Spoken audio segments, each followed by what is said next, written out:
back to what we were saying, I have this question, which I ask usually all the people that they are in a mission of building something, like building your business, building your character, like, because we all go through a lot, and not every day is easy. There is some days that you crash, and there's days you're full of energy. There's these days you're sad, you're mad, you're angry. Like, in business, so many things happens. Nothing goes smoothly. So, but there is always this voice. There's a voice that helps us to get up. There's this voice. There's how we talk to ourselves on those days, on those hard moments that helps us keep going. So what is that voice? So how do you do that self-talk with yourself? Yeah, that's a good question because, like you said, it varies a lot. Just depending on, especially for women, like our hormones impact so much. And so I think if we were always dependent on our mood, we would just not really get too much done, which is okay. Like, that's fine. You have to give yourself, like, grace and also just create space for creativity. Like, we need space, so we're not always a go, go, go. But yeah, like, what's that kind of internal motivator maybe that gets us going? I mean, I've been learning recently that, like, our executive brain, so like our prefrontal cortex, like, we could always be relying on that because it's so dependent on your sleep, your hormones, all those things that we're talking about. And so to always be making like an executive decision from that part of our brain, we're not always going to make the right decision. And so that's where like habits, like good habits come into play. And so I feel like if I just like focus on a few good habits that I know will just set me up for success or having like a better day the next day, I try to at least do those. So for me, just like sleeping well has become, especially like I shared with you earlier, I don't drink coffee. I really don't drink like alcohol. So jealous. Like I'm really into recently just a little bit of red wine here and there, but for like 5 years, like I basically drank nothing, and I still don't drink hard liquor. It just makes it again easier. It's nothing like amazing. It's like whatever you want to do, enjoy. But for me, it just makes things easier because I just don't want to have to recover from another thing. So I think just having like certain habits and then just like time blocking and the really important things that I want to do, because I'm victim of creating to-do lists that literally have 100 to 200 items on them, and it becomes so overwhelming that what I'll end up doing is nothing. Like I'm just like, I'm so overwhelmed that I can't actually focus on any one thing.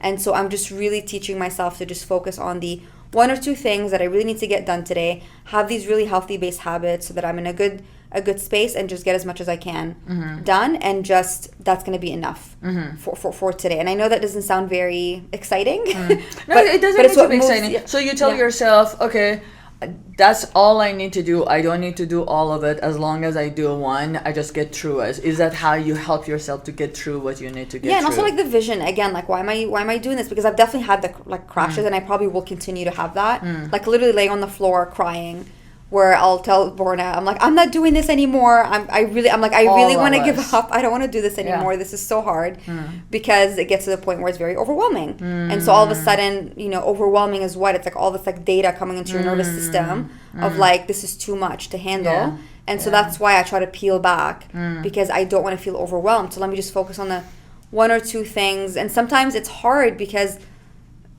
I can get into this like fight or flight mode where it's like there are just emergency things I need to take care of, and so once in a while it's hard to be in that space where it's like I'm just going to focus on these two things. That's not going to happen. But I am actually in that space right now where I'm able to focus on one or two things because I have a very very short-term vision, like over the next 3 to 6 months, really less actually, I would say 2 to 3 months. I'm very focused on our Sprouts launch and fundraising, and so it makes it, these are the two things, and so it's just clearing up so much for me. I'm like, okay, so I don't need to worry about social media. I don't need to worry about X, Y, and Z. I'm gonna have someone handle those things. Those are the two things I am uber focused on right now. Sprouts launch, successful Sprouts launch, and then once it launches, of course, making sure it's successful on shelf, but for the time being. And then the second thing is fundraising. So those are like two big categories. So I'm just taking certain steps every single day towards those things. So what my day-to-day looks different depending on what I need to do to get to that point. So, that can vary. But just kind of keeping the focus really narrow. And I had a hard time with that for a few months because I was trying so many things that I'm like, what is really going to move the needle? And so I had to make some hard decisions about pulling back on certain things. social media was a black hole for a while. We do really well on there in terms of like creating content, but it really was not bringing revenue, bringing in the ROI. And I'm like, why am I wasting so much of my energy getting anxious about it and resources on this? And so I pulled back. I completely just turned off the tap. I'm like, this is not important right now. It's gonna pick up again, but in a different way, just in a more meaningful way, and not now. Got it. Yeah. So yeah, keeping focused. As I'm talking about it, I feel very calm. Yeah. So that's a good sign. Just that focusing on the things that are actually going to move the needle forward. And you have to figure out what that is for yourself. So true. And that's just in business, right? Now there's like personal life too. Personal life is like completely like it's a whole another ball game. You know, being in a business and operating,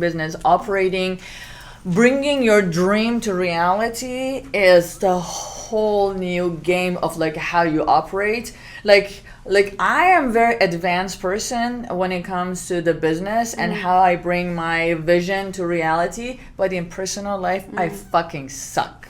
I suck. You do not suck. I can. Oh no! I know you personally. You do not suck. No, but it's like my strength, my capability, like so many words that is in the dictionary of me when I'm a businesswoman might be missing in my personal life, you know? So which I'm like trying to work on my personal life because I realize, wow, as much as I need to learn so much in business, I need to make sure I'm developing this Helen. So this Helen cannot stay this, I don't know, 18, 19 years old child here.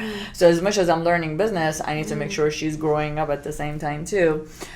And do you find that when you are focusing more on the personal Helen, that then how does it impact your business? It does take back. In a positive, it takes away from it? It is. So it depends how much. It depends how much I am giving time, because let's say 95% I don't involve emotions and in work mixed up. So when I don't have emotion, when it's all about facts and numbers, what I want, what I don't want, is like straightforward, you move forward, because you know it's a different world. So, and based on numbers, it is not based on human touch. Maybe when I'm doing business development and marketing, but my personal life is only on the human touch and is only of me evaluating people based on completely different things. It takes more patience. It takes way more patience.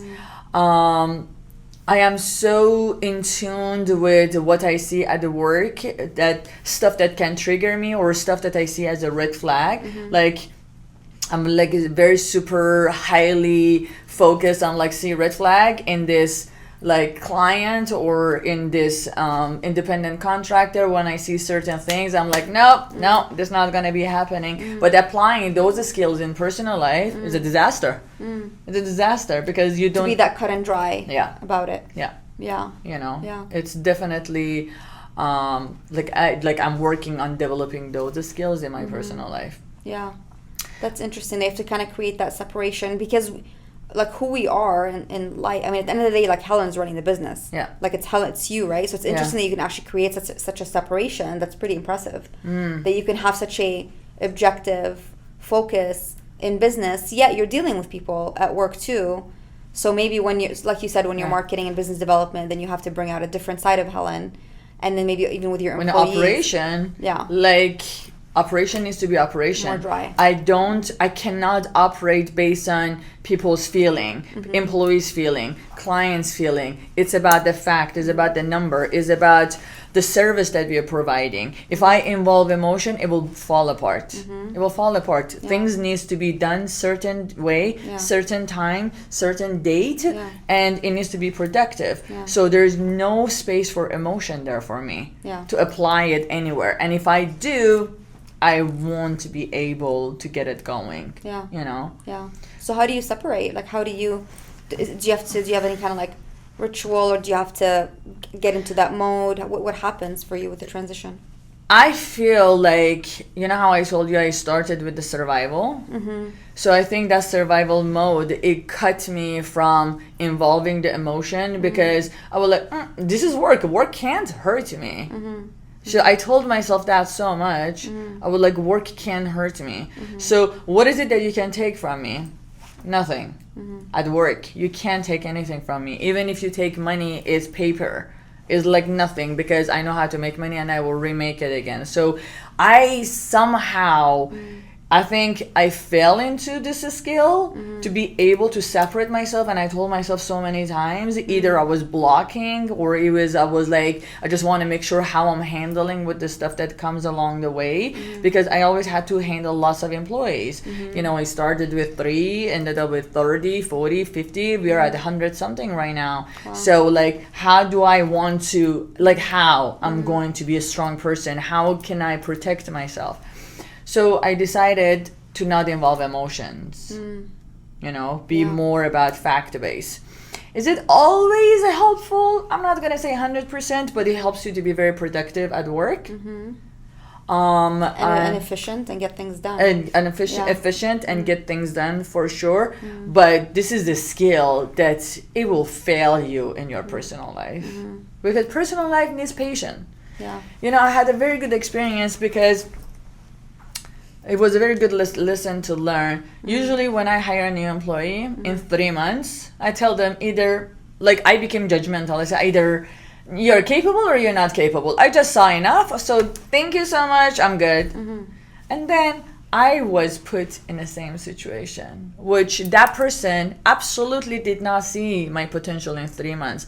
And I was flipping. I'm like, oh my God, you misread me, let me prove. We had this, and I wasn't able to prove. It was a very good example, because here I learned, like, I need to be more patient. So, like, I cannot, like, everything is not 100% cookie cutter that I can apply to everybody. Yeah. So I need to have more patience in order to dig deeper, to know the reason, to know the whys, in order to understand people better. Yeah. Who am I? More and more, I feel like I get closer. I'm just realizing, who am I to judge or thinking that I know it all. That's requires so much. I mean, that there's so much growth there, because it's like you're not allowing your ego to get in the way. Because a know-it-all, I definitely relate to that, of like kind of being like a know-it-all in the way, and it's just easier. Yeah. Because then you also like hinder your own kind of growth and potential, because maybe that person passed the 90 days, maybe they were scared, maybe they were nervous, I mean, whatever it might be. So many reasons, Diana, you have no idea. Yeah. Sometimes literally people might be scared, because not everyone is me and you. Yeah. We might be a fighter, we know how to jump and not being scared, but not everyone is trained like that. Yeah. Yeah. You know, I think life taught me how to be patient, and then if I want people to be patient with me, you have to be it. I need to be it. Yeah. I need to be it. I need to be that person. So I want to become that person that I want people to treat me like that. I want to be that person that I treat people like that. I mean, again, it goes back to when you were saying that you had to go through a certain experiences to like show what's possible, and you have to be it. And that's actually your like kind of gift to the world. And so again, in this way, I think it always comes down to being that, rather than preaching, learning, sharing, like any of that like exchange. Correct. It's actually just about like being and like internalizing. And I feel the same way too. I think after that experience I shared with you about all the, you know, pain that I went through, I became so much more of an empathetic person, because I realized that the pain was actually internal bullying. My brain was literally attacking my body, because like, you're not good enough, or like, do more. Like I was so hard on myself that I literally caused myself pain. Like, that's so insane. And so I'm like, well, I'm probably projecting this on others too, which I was. We do. Yeah. We do. When we cannot accept ourselves, how can we accept others? Yeah. How? Yeah, that's the I'm not nice to myself. How can I be nice to someone else? Yeah, and that's the programming there. Yeah. Yeah. It's like it's the programming, and so therefore it's projected onto my day-to-day, and so of course I'm behaving that way to others as well. That's the program. That's how it was inputted. The data was inputted. So you have to reprogram, like, you know, coding. Like, redo the code. Yeah, and it's a lot of work. Lots of work, and it's ongoing. That's the thing. It will be always ongoing until the day that we live. I'm planning to work until 1 year before I'm dying. I think I'm gonna die between 80 to 83. Why? I don't know. I just know it. I just feel it. I just see the numbers. But then you're gonna bring it on. Huh? Do you want to die I know. between? No, yeah, I'm perfectly fine. Are you done by then? Yeah, I'm done by that. Like, there's something in watching old patient. I work with lots of geriatric, and I don't want to be that old. No. So you're done at your prime. You're gonna be definitely at your prime, sassy. 80? Yeah, you're gonna be at your prime, of course. That's what you're gonna be. You're gonna be fit, looking good, still sassy, and then you're like, peace out. Peace out. 83. That was my time. I will renegotiate my contract if I'm looking so good. Universe, just leave that option for me. We'll talk again at 70. We will talk again at 70. 70? That's a good one. Yeah. Okay. Well, we're gonna do another podcast episode. Yes, when I'm 70 years old. Tell me that sentence that I read from your website, and it was so good. How do you're basically your point of view toward the words no? I want you to say it because I think it was so beautiful and so powerful. It kind of gave me, I'm like, how interesting. So what do you feel about no? Yes, so I'll share a funny story from like childhood, and like you'll know, so being Middle Eastern, when you talk to someone in a conversation and then instead of saying yes, they say inshallah, right? So inshallah literally means God willing, yes, in Arabic.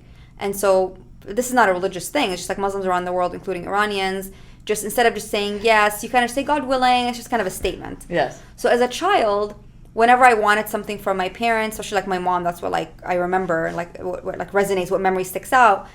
When I want something, she'll say inshallah. However, inshallah started to mean no. And so I started associating inshallah with no, and I hated it. I'm like, I think we all do. So okay, so you understand what I'm saying? Definitely means like, because when it's yes, no one says inshallah. Like go away. Inshallah means go away. Unfortunately, is what it translates to. And I'm sorry to say that because it's a very beautiful word and concept, but I feel like our parents ruined it. Yeah. And so I started like coercing my mom into saying inshallah yes. I'm like, no, say inshallah yes. She's like, okay, Allah, inshallah yes, whatever, just to like get rid of me. And so I think I just grew up like really disliking just the word like no, because I'm like, what do you mean no? Like I just wanted to get what I wanted to get. And it's not to say that I was like spoiled. It was actually the opposite. It was you were like you knew what you want to get it. Yeah, it's like this like fury and like curiosity, like being furious of like not just being able to be free even at like 7 or 8 to do whatever the fuck I wanted to do from such a young age. And so as I got older, the word no still annoys me.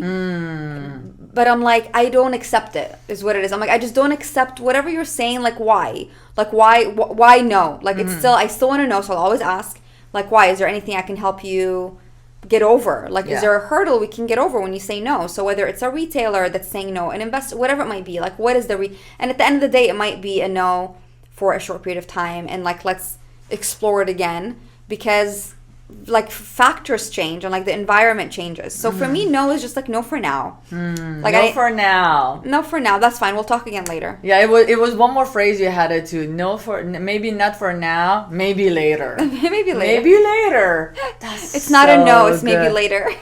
It's not a no. It's maybe later. Maybe later. I love. There's no no. I'm like one way or another. Even if it's not from this person. Like let's just say this person's gonna actually say no. It's a general concept in my mind of like no. Okay, there's no such thing. Like I'm gonna just keep going, and like no is a door closed, but like okay, no, I'm gonna go through another door. I love it. I love it. And keep going. And even if I don't always feel it, like even if in my body what it actually still feels like is like oh I don't like that.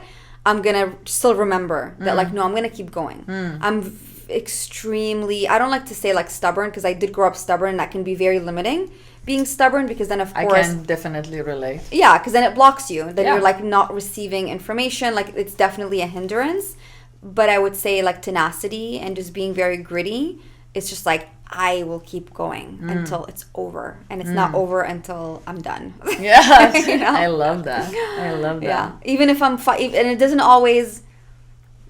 I may not always like look like what that looks like. What strength looks like may not always be this like badass, like powerful. I'm doing it. I might be broken down on the floor, crying, but that's still I'm gonna still keep going. Like I'm gonna look like a hot mess, and I'm gonna be a hot mess. My internal dialogue might suck, but I'm gonna fix it and I'm gonna like keep going. Yeah. It's like, it's, I don't know, it's not only is it up and down, but it's like cycles too. It's a circle of like cycle up. I might go down a little bit, but then I'm gonna come back up again. I might go down again a little bit. It's just this evolution of like life and death. I feel like that's just everything in life. Yes. You said something very beautiful subject. What does that strength even means to you? Yeah. Yeah, what is that? Having what is a strength? I think it meant one thing for a long time. Like when I shared with you that I was much more, and I think you had the same thing, is just kind of being very like tough and just kind of trying to be black and white. I didn't feel that way in my body, but that's how I treated people, because that's how I can protect myself. And so to me, I think the example of strength that I was shown was that you keep everything inside. Like when you bottle things and you don't show any weakness, that's strength. Of course, that's not what it is. That's what caused me a lot of pain, ultimately, and actually broke down my body. So that's not true. And so what I had to learn is that strength is actually being vulnerable and kind of being this open wound, and yet not allowing the environment to hurt you. And be okay with it. And to not let it hurt. Yeah. And so like healing that wound, being vulnerable, letting the wound heal, give it air, and being okay with it. And that's actually really, truly strong, because then not much can bother you. Yeah. Then not much can actually hurt you. Absolutely. That's what they say. That's what they say. Your vulnerability is your strength. Because when it's out there and this is this. But I know it and you can do anything about it. And I'm loving it. And I'm sending it love. And nothing can be done to it. Yeah.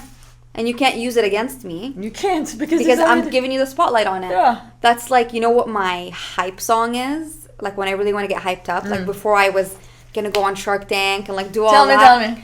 Lose Yourself, Eminem.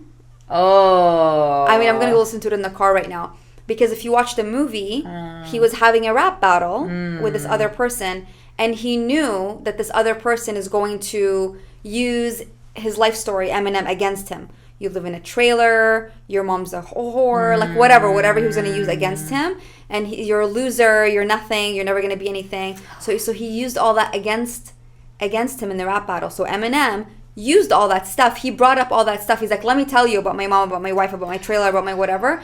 That when it came to the turn of the other guy, the rapper, he had nothing to say. He had nothing. He choked. And so Eminem won that rap battle. Oh. And so I get goosebumps when I hear the song. I love it so much. Yeah, I love that. And so you just put yourself out in the open and you just can't get hurt. Yeah.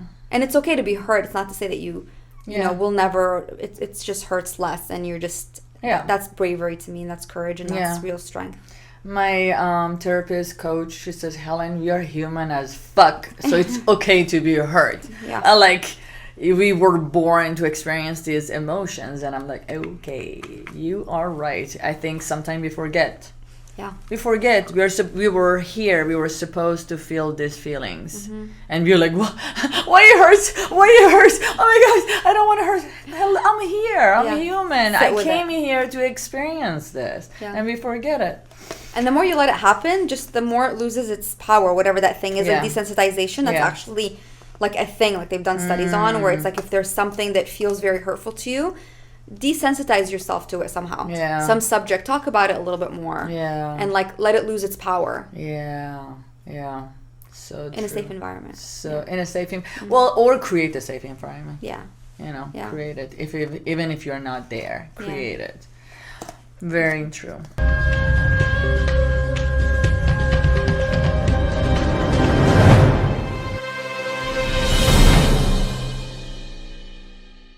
And then this is a little generic, but I love her so much. Oprah. Oh, one of my top three too. I hope we could meet her one day.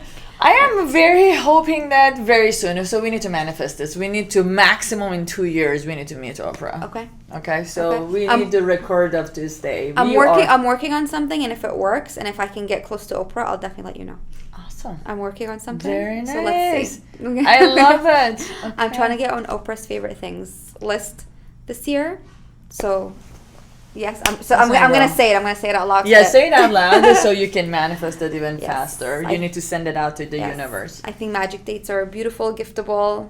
items. Oh, Or for favorite I things. love it.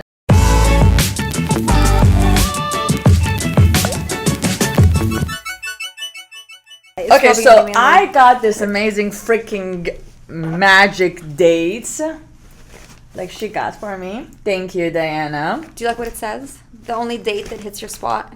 Ooh. I did not read that. I love it. And it's matching my outfit too, by the way. So we gave them out at Soho House at Coachella Festival this last year. Oh, yes. People loved it. So that's what I got. Plus my other goodie bags, which they are so delicious. So we have, which one is this one? Okay, so that one, the salted walnut brownie, we just doubled the cacao powder in it.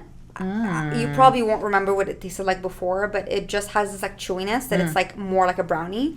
I just want it to taste more like a brownie. And so we doubled the cacao powder. It's amazing. I love that. This one? That's the coconut that's covered in Coconut. 100% dark chocolate. I'm going to tell you which one is my favorite. Ooh, I hope I brought it. Oh, I know which one it is then. Which I know one which one it is? is. That's the same one that you just showed. I got you two of that. Uh-huh. I think there's two more. That's your favorite. Ah, yes! You know, the first time when I saw the bag of lemon, I'm like, okay, I just want to try it.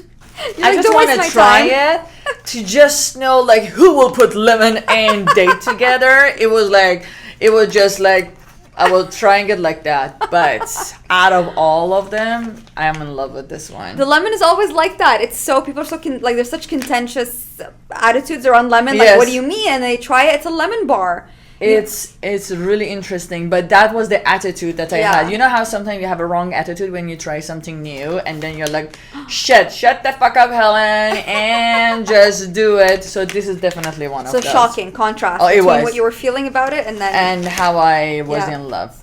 And this one? hazelnut. So Hazelnut. this is that Nutella, but way less sweet. Ooh. So, you know, Love it. If you're a lover of sugar, if you love sweet stuff, you probably won't love our bites. But if you love just a little bit of sweetness Oh, I love with it. richness, No, you this love is it. perfect. Congratulations. I'm so proud of you. Thank you. Thank you so much for coming to Femme Fatale Show by Helen. I really appreciate your time. I appreciate your wisdom. I appreciate all your gift and your appearance here. It meant so much to me. I love you. This was so great. You're the best. I'm so glad we did it. Thank you. Thank you so much for staying with us at Femme Fatale by Helen and with my beautiful guest, Diana Jarrar, and the Magic Dates. What did they say? The only dates that hit your spot. Nice.